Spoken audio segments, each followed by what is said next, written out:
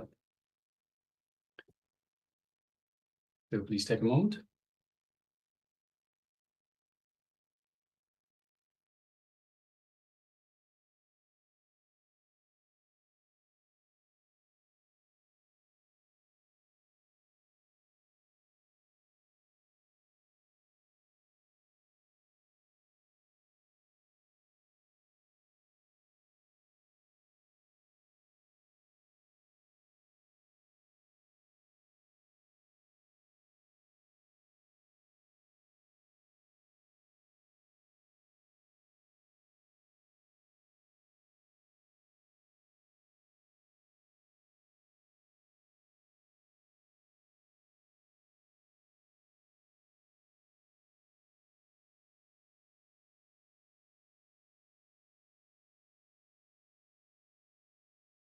Yes, so requesting, we have a number of participants with the camera switched off. Ma Agama Priya, Ma Sarah, Ma Shu Wei Ping, Ma Subinyana, and Ma Anupama, requesting please switch on your cameras and be available, be visible in the camera frame itself. Also Ma Wei Wen Mei, requesting if you could please be on camera. So once again, requesting participants to let us know what was revealed to them in their third eye. So this was the Power of Third Eye solution, where we requested an answer from the cosmic archives, from a cosmic source, in terms of a question, a burning question, or a solution that we wanted an answer for. So requesting participants, if you've taken part in this power manifestation, let us know, and let us know your experience for this round of power manifestation.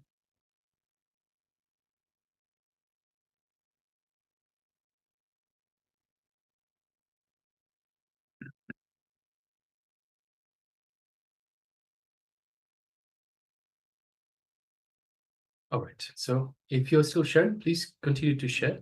Meanwhile, let us get ready for the next segment in the program today,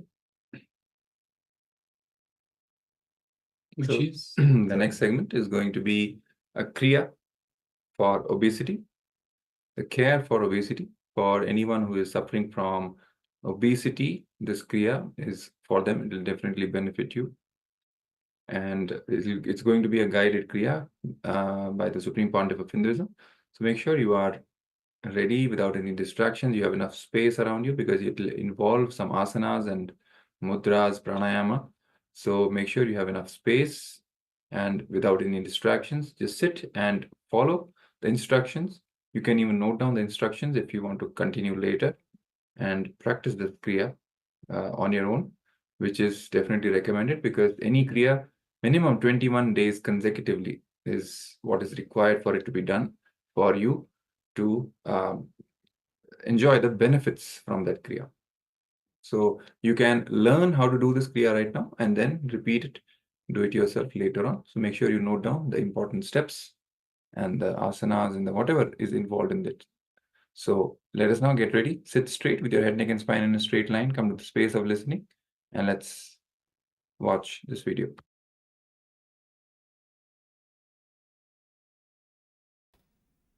Let's enter into today's Kriya.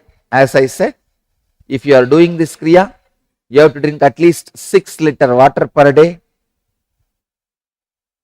and you have to cool your eyes by putting little tissue paper soaked in rose water or water, like a cooling pad. First step, Bhadrasana. Bhadrasana is a simple posture. Even if you are obese, you can put your legs together. That is not a problem. Maybe you will be able to put like this in the difference half a kilometer away. That is okay. Put the Bhadrasana. Only Bhadrasana can create certain tension on the cholesterol, fat accumulated on the below the belly, the hip. In Bhadrasana itself, move the knees at least 20 times. 1, 2, 3, 4, 5, 6, 7, 8, 9, 10, 11, 12, 13, 14, 15, 16, 17, 18, 19, 20. Now itself half fat, muscles fat will go away.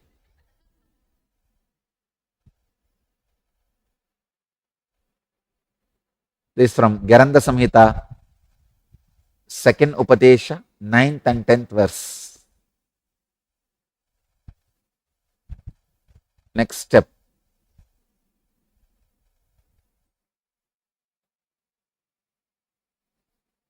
Next step is Jalandhara Bandha. Please understand. It is just warming up. Jalandhara and Uddiyana are basically warming up. So Jalandhara Bandha means press your chin firmly on the chest. Very firmly press the chin on the chest and hold as long as you can, like that.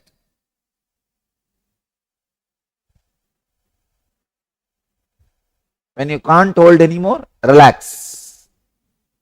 Do the same 21 times.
Next step, do the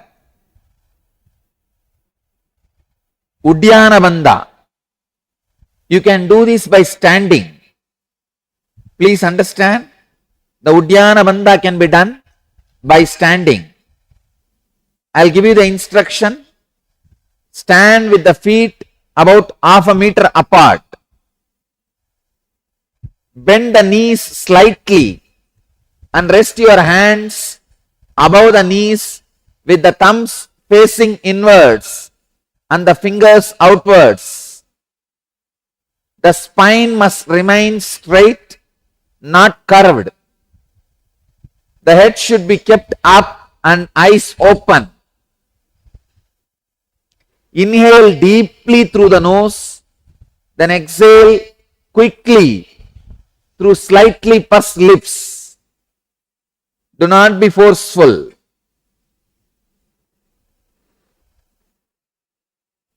Having fully exhaled, now pull the abdomen and stomach inwards towards the spine and up.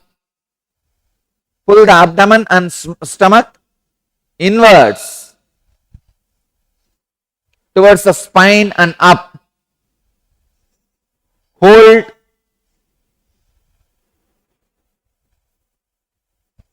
the Uddiyana Bandha as long as you can.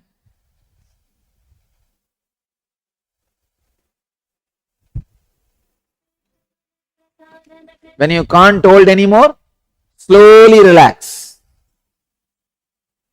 Again, hold in Uddiyana Bandha and release.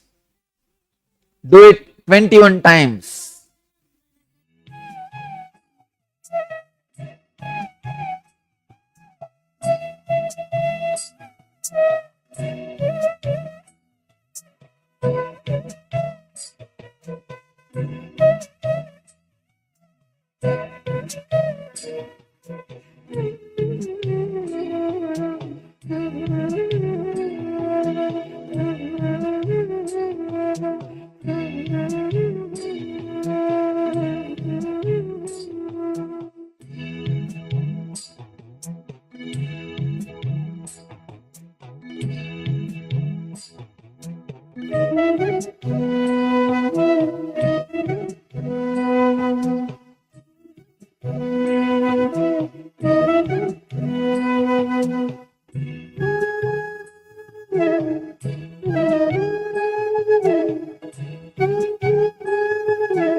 The next step.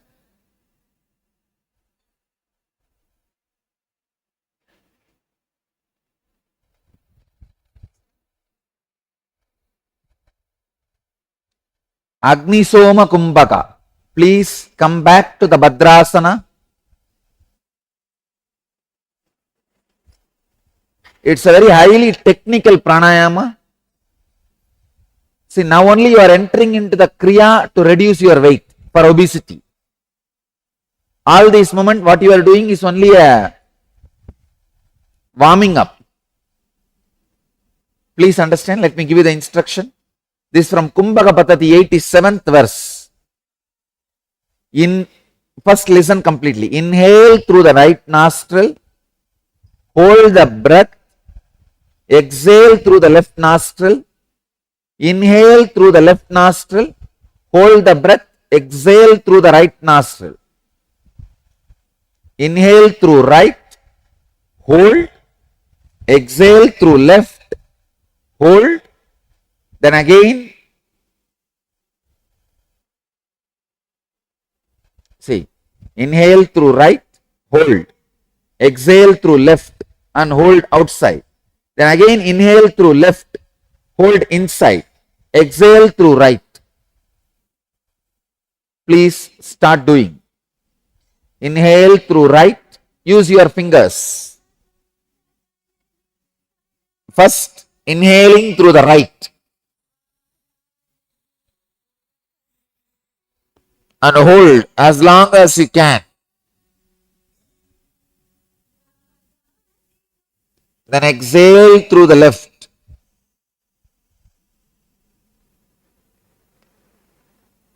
Now hold as long as you can.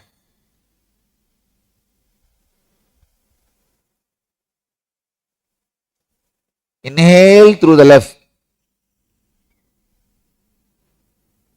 Hold the breath and exhale through right.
Relax, come back to normal breathing.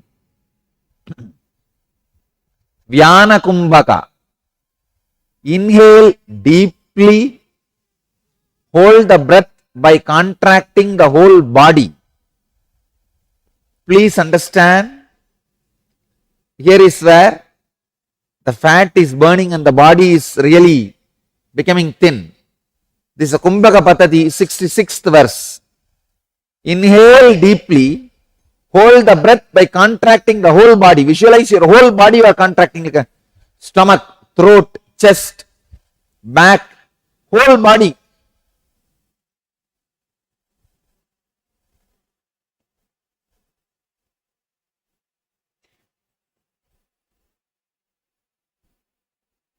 Inhale deeply and hold the breath contracting the whole body.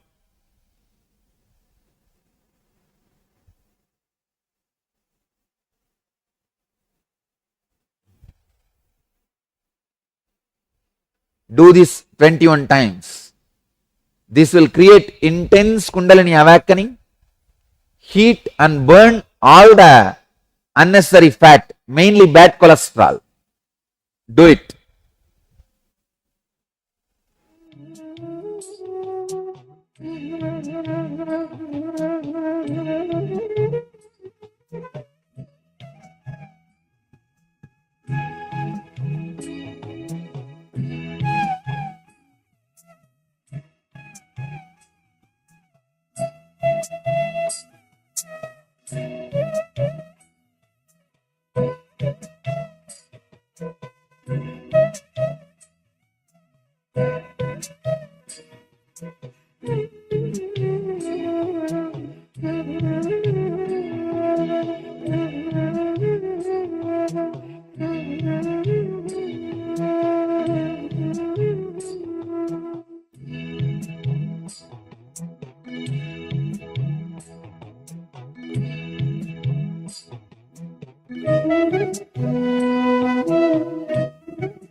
I'll teach you the deeper part, the higher level Nitya Kriya. For obesity, to this much is enough for the initial level. Of course, when I say initial level, I don't mean that this technique itself is only for the initial level people. No, this is for the really obese people. Now please drink water. This will create a lot of heat in you. Drink a lot of water and buttermilk. So, I bless you all. Let you all achieve, experience, live, express, radiate and share the eternal bliss, Nithyananda. Thank you.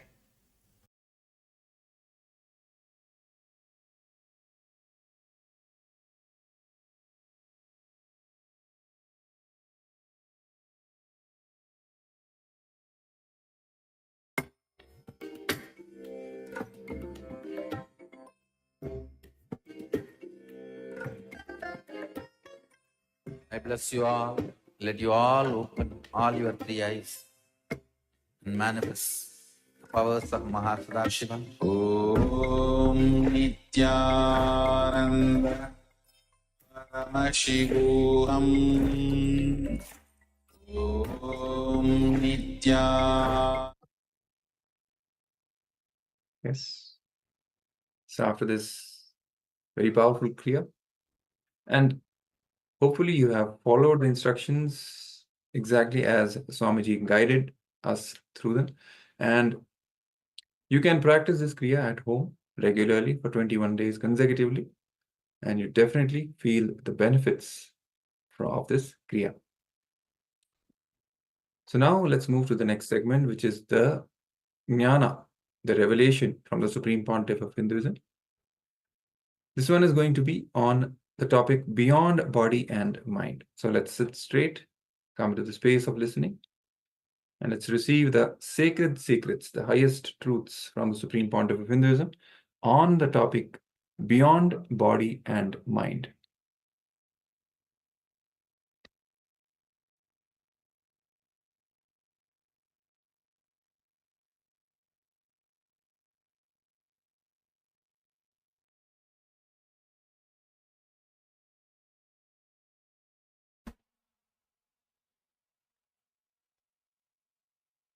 Your breath moves in only a circular way. It is not parallel line as you think. Because it goes in a straight way, you think it's a parallel line. It's not parallel. It takes a turn. Parallel lines never meet. Your breathing and mind both are very closely associated. As I was telling you yesterday, the prana and mana, prana sarira and mana sarira are very closely connected to each other. If the prana becomes slow, the number of thoughts per second also reduces. Along with the length, breadth, depth of the prana, thoughts per second also reduces. Please understand. The length, breadth, depth of the prana or the breathing is directly related to the number of thoughts which you are having.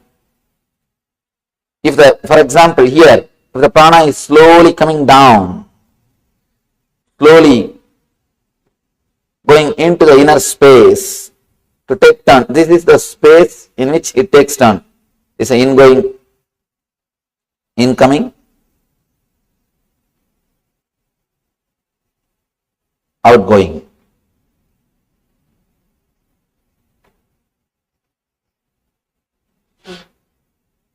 This is the prana.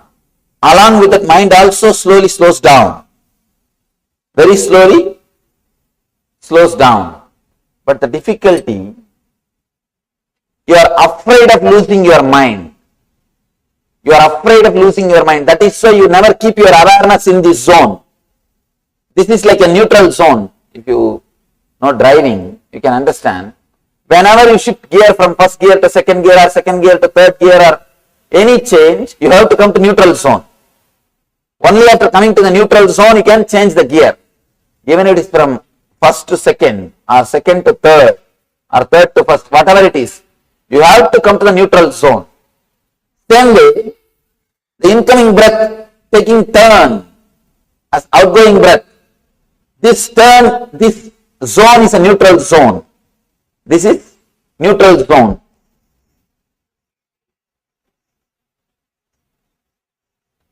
You are afraid of this neutral zone because in this neutral zone you are empty.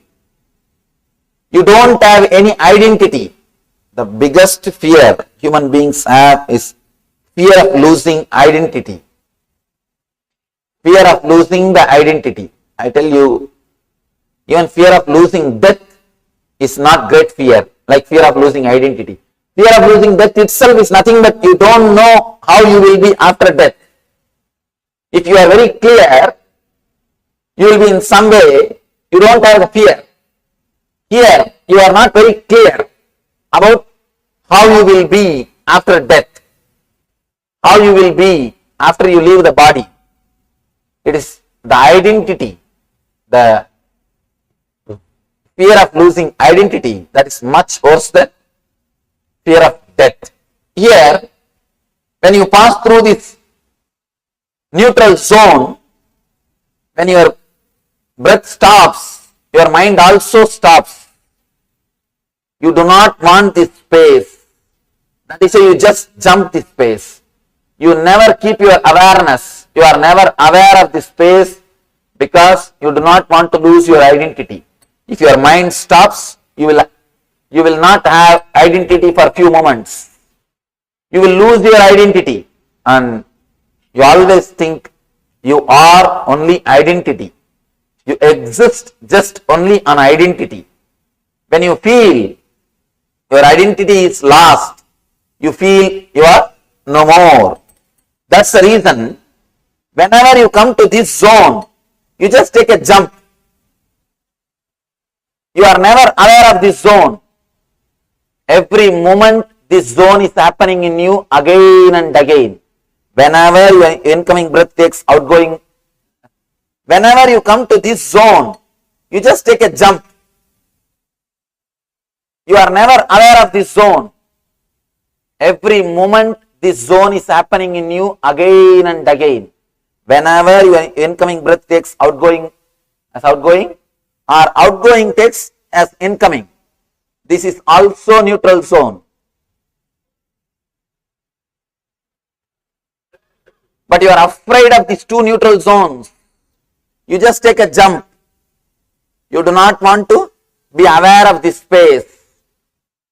Every moment, when the incoming breath takes as outgoing, outgoing takes as incoming, you are afraid of this neutral zone because in neutral zone you don't exist. In neutral zone, your identity is lost. You do not want to be aware of losing your identity. You do not want to lose your identity. You are so obsessed with your identity. You are so caught. You are completely caught with your identity. You do not want to even remain for a moment, even for a kshana. You do not want to be without your identity. Constantly you are protecting your identity. But the big problem is your identity is completely social. It is not existential. It is just comparative reality. It is not existential reality. Whatever you think as your identity, your money, relationship, your age, your sex, whatever you call as your identity, it is just societal and suicidal. Societal and suicidal. It is not the existential reality. It is just comparative reality. But the big thing is, you are afraid of existential reality and trying to protect your comparative reality, but you think you are protecting something which is. It's a real fun actually. You are trying to protect which is not against which is. Which is your reality, that neutral space, that gap. Which is not is your comparative reality, your identity. You are trying to protect your identity against your reality. That is where you miss the whole game. That is why our life is a big failure. You are trying to protect which is not, you are trying to fight for which is not, against which is.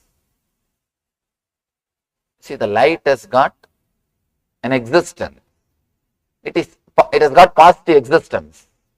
But darkness doesn't have positive existence. It exists only in a negative way. It doesn't have positive existence. You are trying to protect which doesn't have positive existence against which has got positive existence. In this space, in this zone, the neutral zone, the inner space or consciousness is the reality. It is a truth. It exists in you every moment. Every moment when your incoming breath takes turn as outgoing breath or outgoing breath takes turn as incoming breath, you are in that neutral space. You are in that consciousness. But you neither wanted to experience nor feel comfortable with that zone. You are so caught up in your identity, especially with the Western culture. Surrender means death. Just by hearing the word surrender, people get frightened. But you don't know, you are trying to protect something which doesn't have basic existence. You see, all your identity is what your mind. This is what is your identity, the mind. This is breath.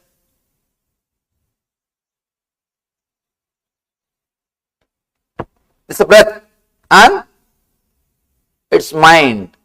Mind is nothing but your identity. Again here, outgoing breath, mind. This is the zone, neither breath is happening nor the mind is working. This is the zone where both stop.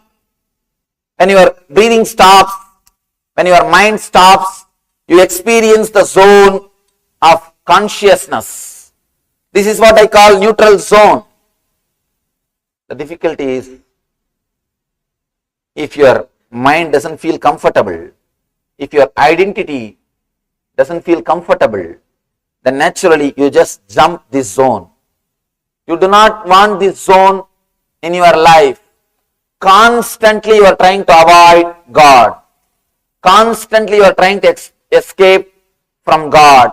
Constantly you are trying to escape from consciousness. Every moment when your breath takes turn, He is knocking your door. All you need to do is you just open the door. You don't have to knock. He is already knocking. The main thing, you need to feel comfortable with that neutral zone. The more you feel comfortable, more you feel protected, more you feel secured with that neutral zone, you will start experiencing the neutral zone again and again.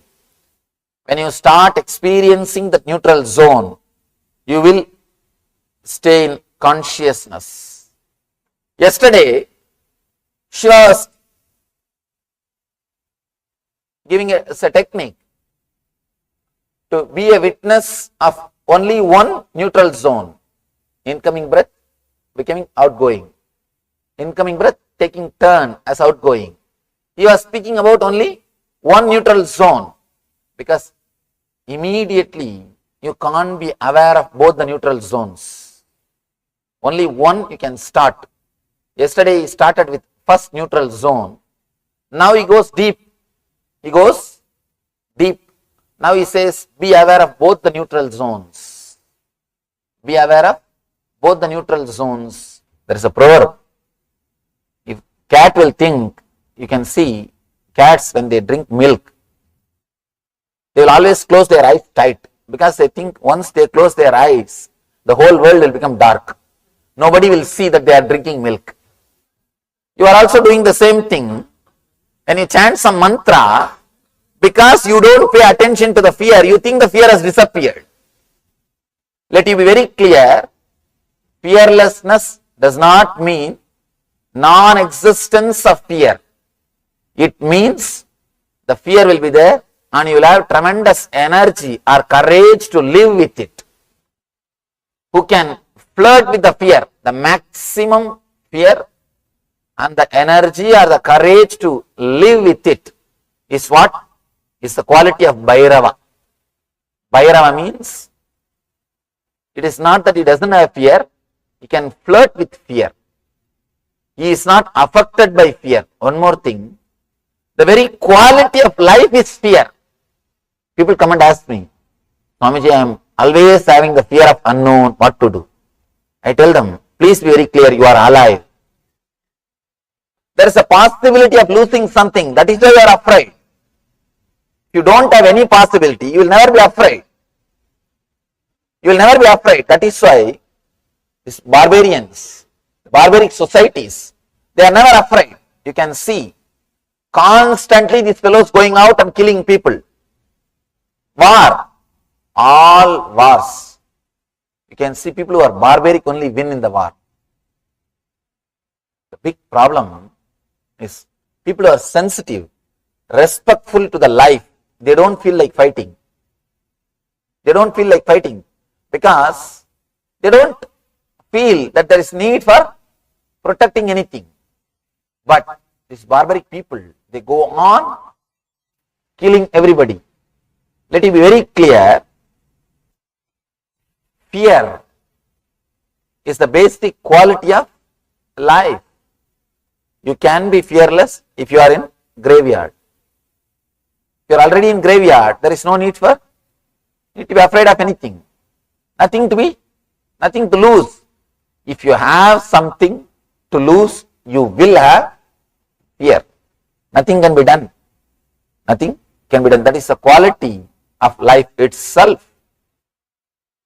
Here, Shiva says, Bhairavi, O Bhairavi, means, oh, energy you can flirt with, fear, who can have or go beyond.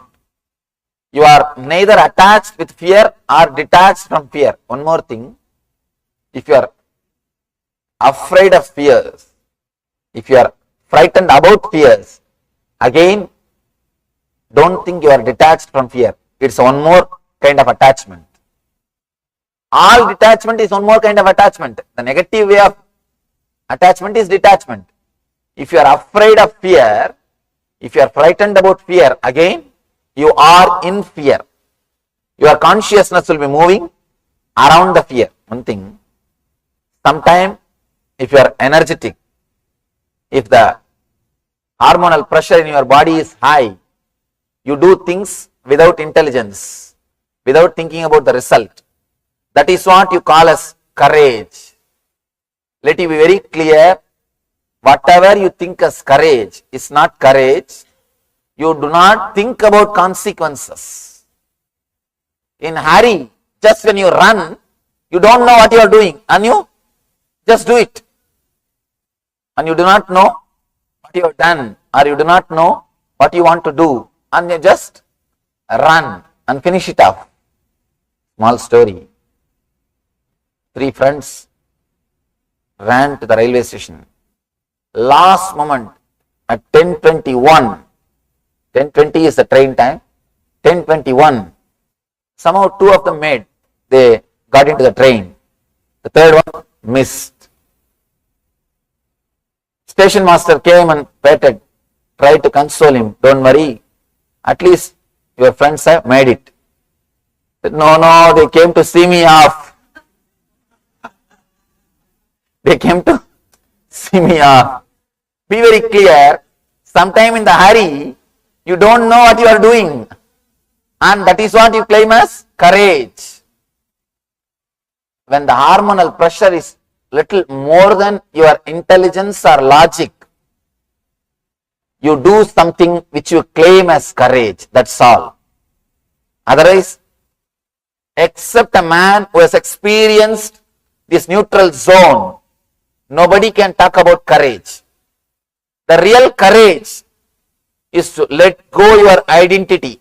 which you think as you, to relax from the identity which you again and again associate as you, whether your money or your relationship, whatever you think as your power, whatever gives you the power as on now, the source for inspiration or the source for power is only the matter, your bank balance, your house, your relationships, your car, or whatever you think as yours. Your education, the I and mind, you derive inspiration from the I and mind, fear and greed, your wealth and relationships. Let it be very clear, if you are deriving inspiration, if your fear and greed or your properties, your identity is the source of inspiration for you, means, let it be very clear, you are not too far away from depression. Because how long greed will be alive? How long fear will be alive? The greed will disappear the moment you have that product. Or if you understand that you can't have it. If you understand, if you achieve or understand you can't have, both the time the greed will disappear. Then you don't have any source of inspiration. You don't have anything which makes you run. You don't have anything which brings you to life. Same way with fear. If your identity is based on society, be very clear, you are nothing more than a puppet. Big problem is, at least in puppet show, puppets are handled by one man. In your show, you are handled by thousands of people. Any single man can put you into depression. One word is enough. You are already in depression. If somebody asks, are you mad? You shout and prove you are mad. Somebody asks, are you mad? You shout and prove that yes, I am. I always tell people, if you don't open your mouth, people may suspect you are a fool. If you open, you will confirm it.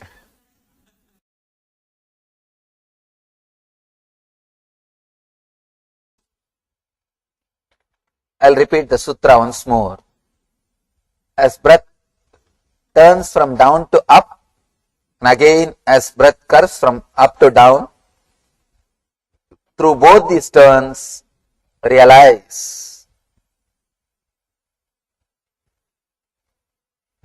whenever the incoming breath takes a turn, as outgoing breath, it is. And whenever the outgoing breath takes turn, becomes the incoming breath, again you experience the neutral space. Be aware of these two neutral space. You will see, you will be able to feel very clearly the incoming breath awakens energy, the outgoing breath awakens intelligence.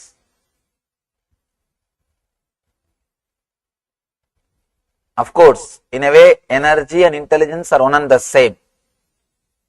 Two sides of the same coin. To give you a little deeper explanation, energy, intelligence, love, bliss, all these things are one and the same. When the consciousness expresses through your head, it's intelligence. When it expresses through your heart, it is love. When it expresses through your being, it is energy. When it is there as it is, without moving, it is bliss. So all four are same phenomena, different names of same space. Now it is time, we'll work on the meditation technique. If you have intelligence without energy, it is curse, dangerous. Be very clear, it is curse. A small story. In a party, One guy goes near a lady and asks, please pardon me, but I am not able to resist noticing beautiful diamond in your finger. What is it? She said, oh yes, you must have heard about this Culbertson diamond. It's very popular, but it comes with a curse. He asked, what curse? Oh, that curse name is Mr. Culbertson. So, sometimes you just get only intelligence or just get only energy, no intelligence, it is a curse. It's not a blessing. Anyhow, now let's enter into the meditation technique. Please be aware, yesterday you were conscious or witnessing only one gap, one neutral space. Now you are going to be aware. Now you are going to be witnessing both the neutral spaces. When breath turns from down to up and curves from up to down. I'll guide you step by step. First I'll guide you to be aware of only incoming breath. Next you will be aware of only outgoing breath. Third you will be aware of only one turn. Then fourth you will be aware of both the turns. Let's go step by step so that you will be able to completely touch the neutral space. You will feel completely comfortable with the neutral space. Decide very clearly, for next 10 minutes, I am dropping my identity. I'll feel comfortable without my identity. Be very clear. Your identity is the main reason why you take jump. Whenever you come near that neutral space, you do not relax into the neutral space. You just jump and go to the next step. You do not want the neutral space to last long. You do not want to be aware of that neutral space because you are afraid of losing your identity. It's a beautiful chance. God is knocking at your door. Please relax from your identity and experience the Shiva consciousness. And one more thing, tomorrow I am going to start the discourse at 7:30 itself. Tomorrow is the beautiful technique. Shiva is taking us step by step, deeper and deeper layers. Tomorrow is taking us to a different dimension, totally altogether different dimension. Tomorrow is the third sutra. My main message for this whole trip, be unclutched. Tomorrow I will be speaking on that main theme for this whole spring tour. The main theme is be unclutched. So, tomorrow is the sutra of being unclutched. So, tomorrow I may start at 7:30 and it may take some 3-4 hours. It is a beautiful sutra. I can say that is the essence of Shiva Sutra.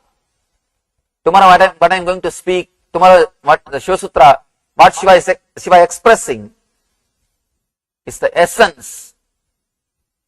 Of course, as I was telling, I can't edit a single sutra. In that, if I have to say essence, this message, be unclutched. Tomorrow Shiva is delivering that message in the third sutra. So, we'll start at 7:30 itself. Yes. Please get ready, sit straight, please tie your eyes. If you don't have any cloth, at least close your eyes tightly so that this light doesn't disturb your meditation.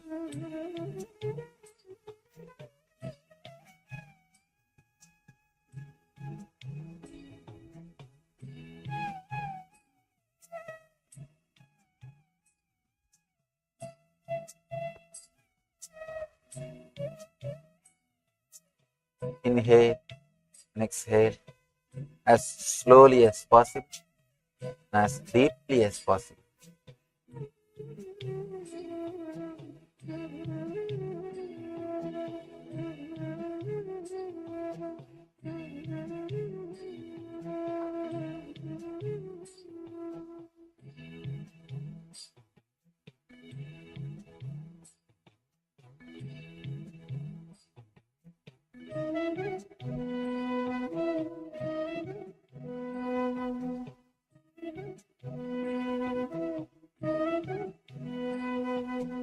decide consciously.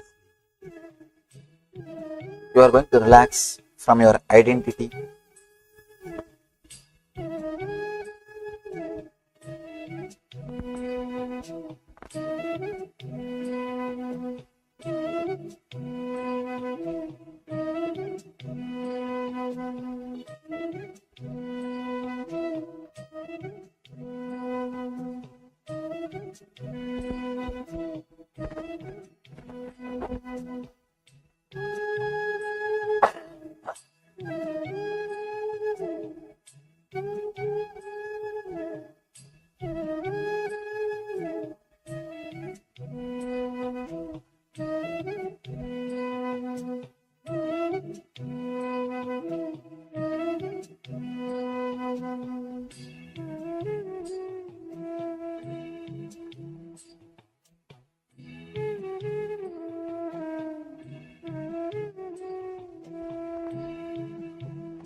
Slowly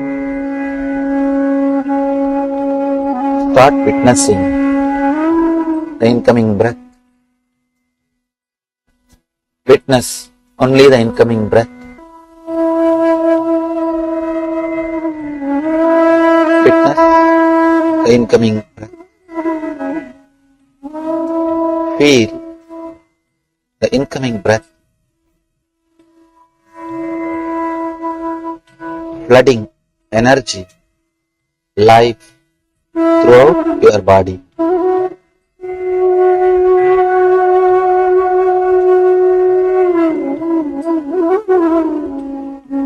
Feel clearly, deeply.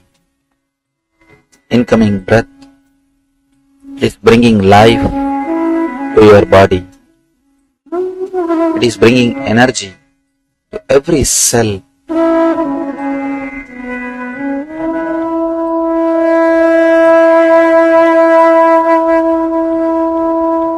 Every cell of your body is becoming alive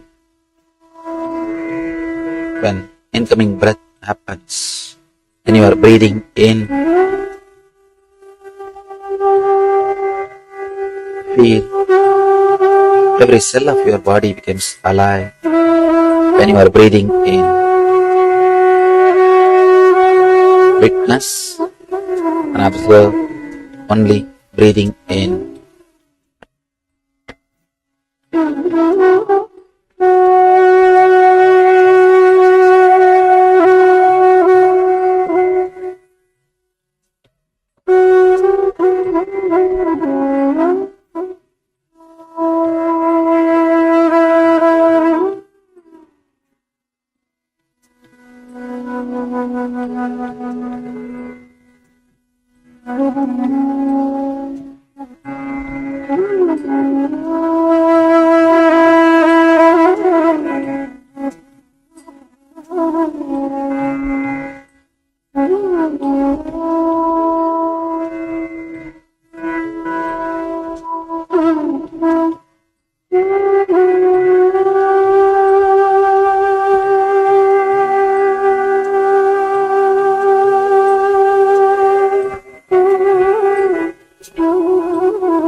Start observing, witnessing only outgoing breath.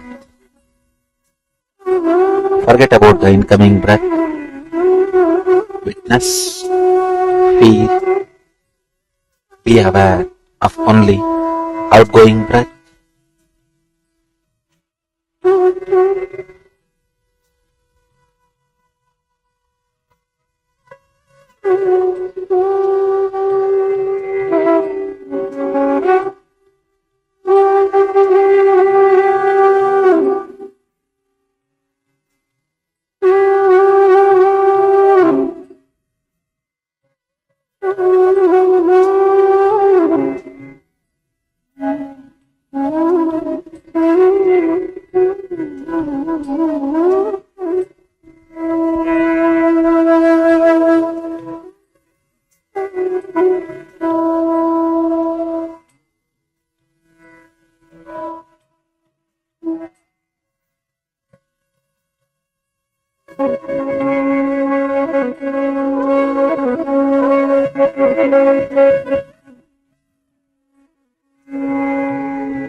Start witnessing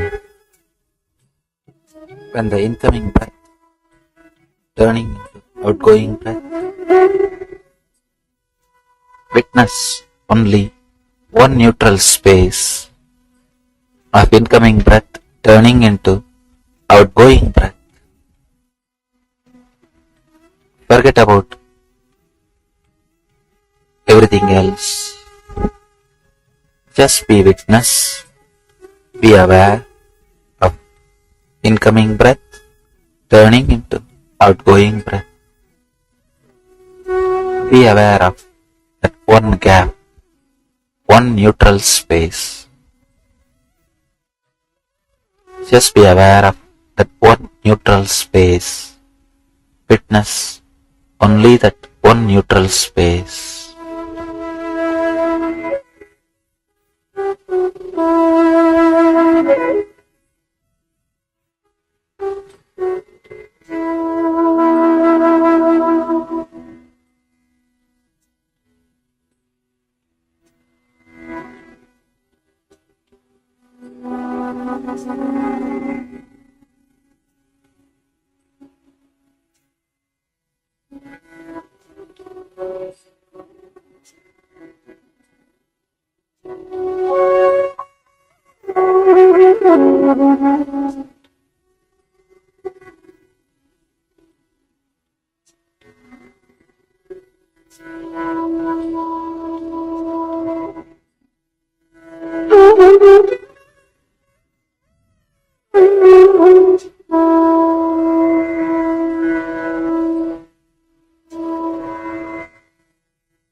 If you miss the gap, do not worry or feel guilt.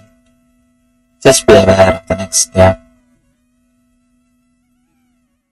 Be aware of only one gap, incoming breath turning into outgoing breath.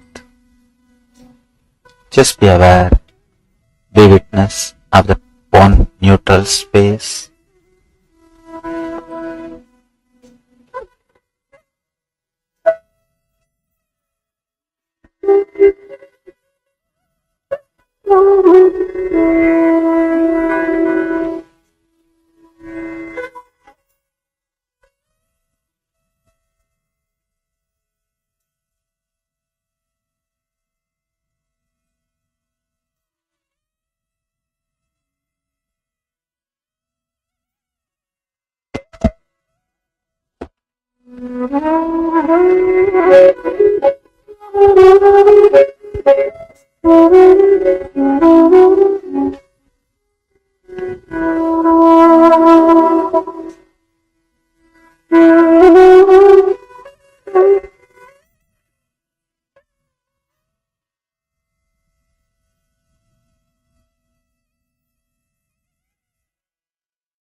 Start witnessing. Be aware of both the gaps.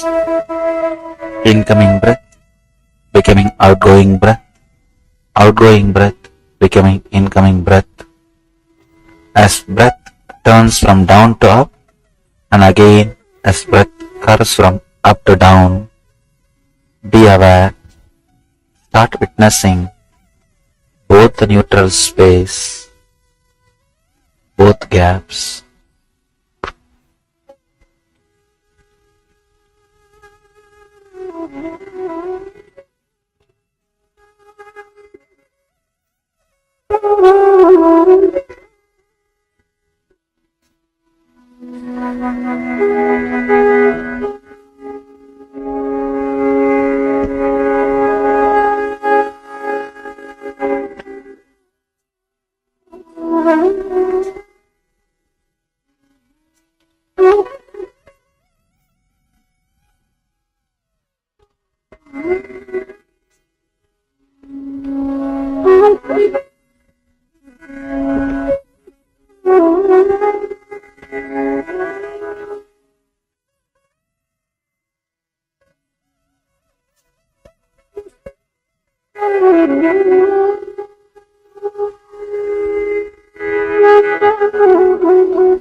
Witness both the neutral spaces. Witness as breath turns from down to up. Again, breath curves from up to down. Be aware. Be completely relaxed through both these turns. Feel clearly you are flooded with energy and understanding. You are flooded with energy and intelligence. You are in bliss, eternal bliss.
Shanti, Shanti, Shanti.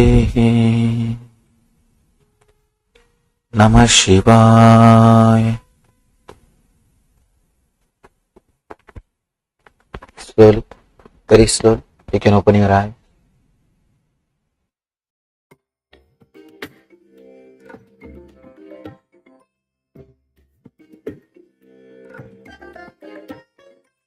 I bless you all.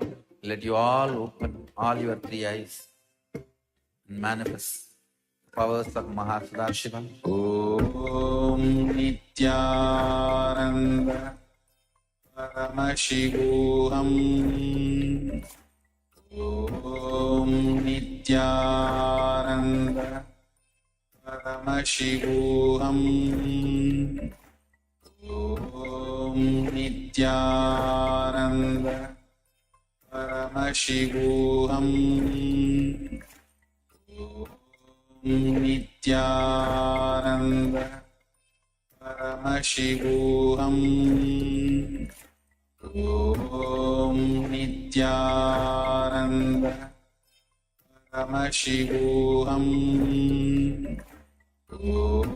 Om Nityananda Paramashivoham. Om Nityananda Paramashivoham.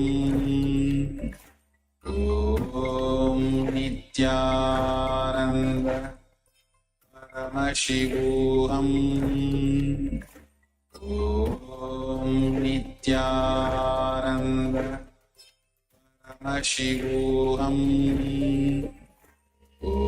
Om Nityananda Paramashivoham. Om Nityananda Paramashivoham.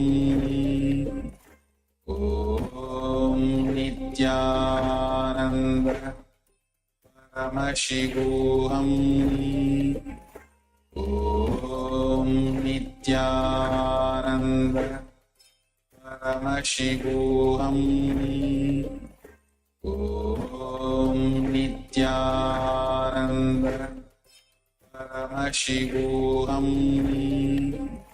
Om Nityananda Paramashivoham.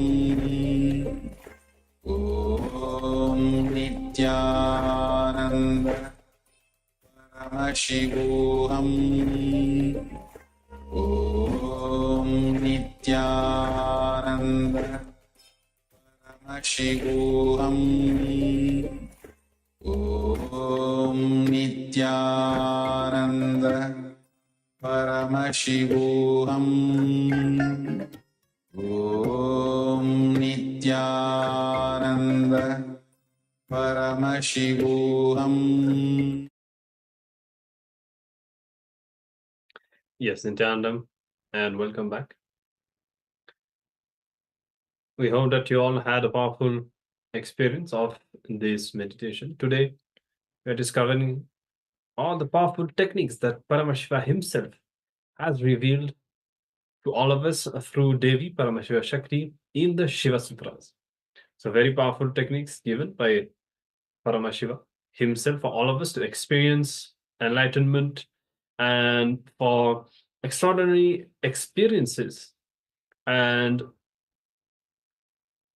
we'll be having a few more sessions experiencing a few more of these techniques that somebody has personally commented upon and guided all of us into. Now, first we'll be having the power manifestation. Today is the power of third eye solution. So as all of us have been initiated into third eye, we are now capable to manifest or to download the solution to any problem that exists, and to find a solution or find the answer to any question.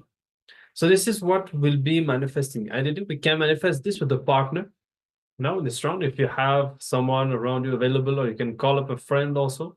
It doesn't need to be someone who is physically around. You can even call up somebody and ask them, is there either for a problem that they are facing that they need a solution for, or a question that they have, like a spiritual question. Sometimes we have so many unanswered questions about life, about why things happen the way they do in life. Why is the universe the way it is? It could be as complicated, also as complex as it can be. You don't need to bother about the difficulty or whatever. You will not anyways use your logic. You will use only the third eye.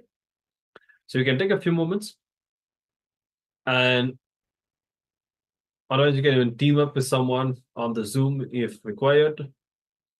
So just take a few moments to get in touch with someone. If really you cannot, then you can manifest this part for yourself as well. Just write down the question or the problem that you yourself are facing.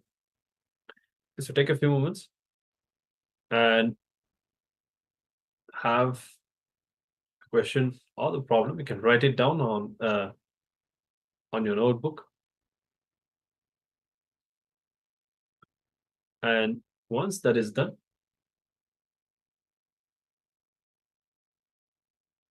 sit with your head, neck, and spine in a straight line.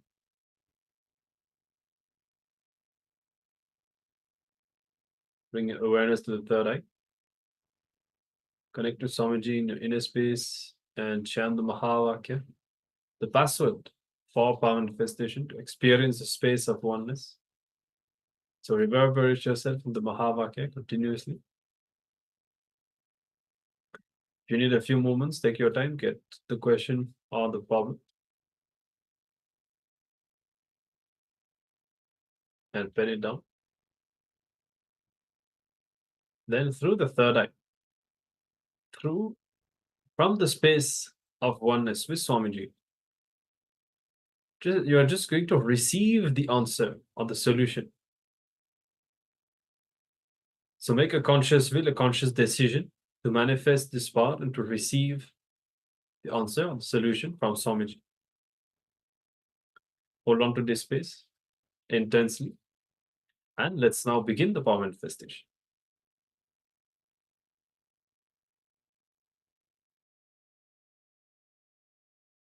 Paramashivoham Om Nityananda Paramashivoham Om Nityananda Paramashivoham Om Nityananda Paramashivoham Om Nityananda Paramashivoham Om